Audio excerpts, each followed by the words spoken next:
What's going on, everybody? My name is Zayden with Reap What You Sow Gardening, and in today's video I'm going to be showing you the most easiest fruit tree for anyone to grow ever. Let's do this. Okay, so you got me. Of course it was a fig tree. So figs are very easy to grow. They really don't need that much. All you need is a big pot if you're doing them in containers and some water, compost.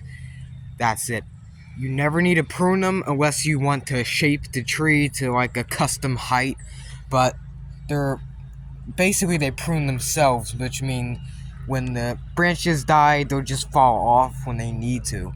These trees are very low maintenance and they get big very fast, and great rewards of figs, and they look nice as an ornamental. So if you also want to double as an ornamental tree, give figs a try.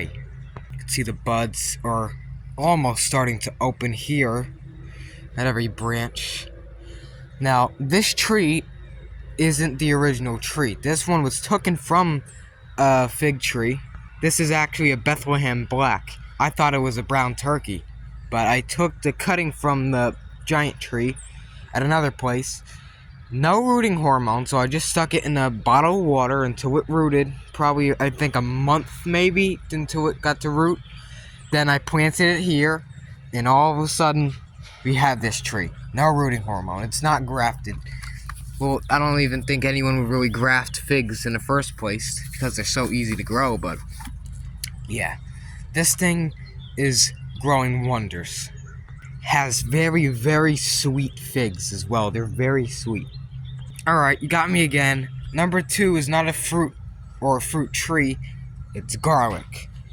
Garlic doesn't really need that much maintenance, and you might be saying to yourself, well, don't they need a lot of maintenance and stuff to grow? Well, not really, but garlic is pretty easy to grow. They take 9 months to fully grow and mature, so it's pretty much a steal to grow garlic. So if you're very patient, this is for you. If you're not patient, then probably grow something like onions or wild onions, which are just basically a universal word for wild garlic or wild onion. So this over here, I just grew from old sprouting bulbs that are in a fridge 9 months or 7 months ago. And look at this now. They're growing huge, and maybe there's even bulbs up there. Garlic doesn't really need that much stuff. They just need a little compost, water, of course sunlight, and some wind, and let's see. So you plant them, the thumbs went deep and hands went apart. So let's see if I planted garlic here. I'd move to here. You see there's garlic there. Move to here, garlic here. These I didn't put right by each other. They just sprouted up from dual bulbs that were deformed, and for some reason they kind of look like onions, so I'm not sure what. They might be a different type of garlic too, because they're not really like these other ones. So we'll see what we get out of the harvest.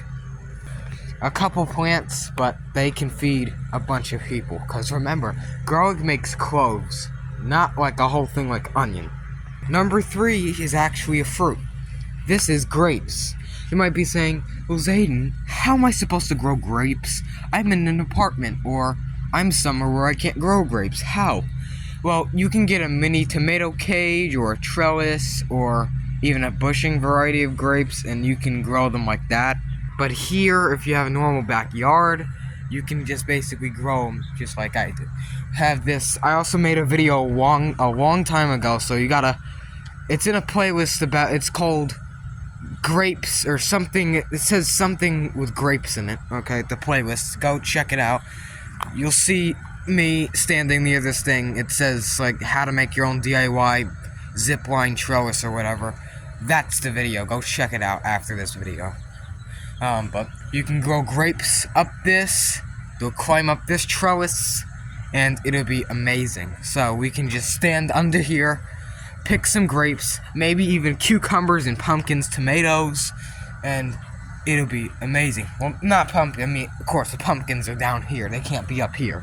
It's too heavy. Grapes are very low maintenance. They're pretty much just like a fig tree. But except you do have to prune these.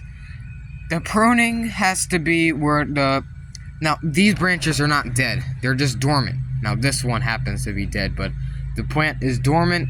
It's gonna come back. See, there's buds on it, so it's gonna come back this year. Once it fully leaves out, then you can see the dead branches. If they don't start budding, just snip them off because they're most likely dead. It'll put diseases into that plant, so you just want to prune that dead off the plant. But beware, don't plant any other things right up against this plant, like beans, because they will, even though they're nitrogen fixing plants, beans, they will get intertwined and they'll get choked out by the grapes. Because remember, these are like cucumbers, even though they're not in the cucurbit family. They have tendrils. Those tendrils are going to wrap around the plant to support itself. So you want to make sure that it doesn't start choking out other plants and ripping them out of the raised bed. Literally. So keep in mind that one. So I hope you enjoyed this video. If you did, give it a nice 3 thumbs up. Share this video around. I hope you subscribe and check out my other videos if you're interested. It'll help me heaps. We can all learn from in the garden. So that was my 3 best things to grow at home for beginners. So possibly tomorrow I'll make a video on it, follow up. Right now it's freezing cold and it's about to rain, so I want to get this video wrapped up as possible. Thank you for watching, and I'll see you guys next time.